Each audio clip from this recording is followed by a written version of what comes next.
Doctor APJ Abdul Kalam. இன்னைக்கு நாம அவரை ஒரு ஸ்டார்ட் அப் ஸ்டைல் ரெக்ரூட்டரா பார்க்க போறோம்.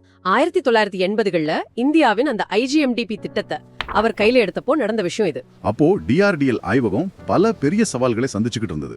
1984ல நேரடியா காலேஜ் கேம்பஸுக்கே போய் புதுசாவும் துடிப்பாவும் சிந்திக்கும் இளம் மனங்களை தேடினார்.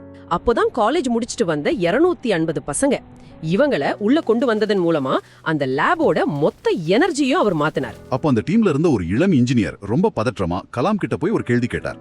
நம்ம டீம்ல பல வருஷம் அனுபவம் இருக்கிற பெரிய ஆட்கள், அதாவது அந்த பிக் ஷாட்ஸ் யாருமே இல்லையே, நாம எப்படி ஜெயிக்க போறோம்னு அந்த இளைஞர் கேட்டார்.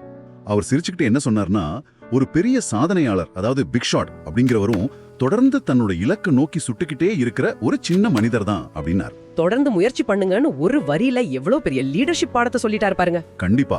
எந்தவித கட்டுப்பாடுகளும் இல்லாம புதுசா சிந்திக்க ஒரு களம் அமைச்சு கொடுத்தார்.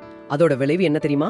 அந்த இளம் படைதான் பின்னாடி உலகமே வியந்து பார்க்கிற அக்னி, பிருத்வி, நாக், அப்புறம் ஆகாஷ் மாதிரியான மாபெரும் ஏவுகணைகளை உருவாக்குனாங்க.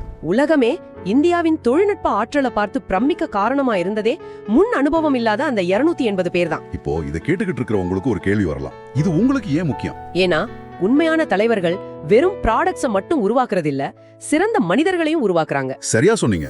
ஒரு உண்மையான தலைவர் ஒரு காந்தம் மாதிரி திறமையானவங்களை ஈர்த்து அவங்களுக்கு முழு சுதந்திரம் கொடுத்து சாதிக்க வைப்பார்.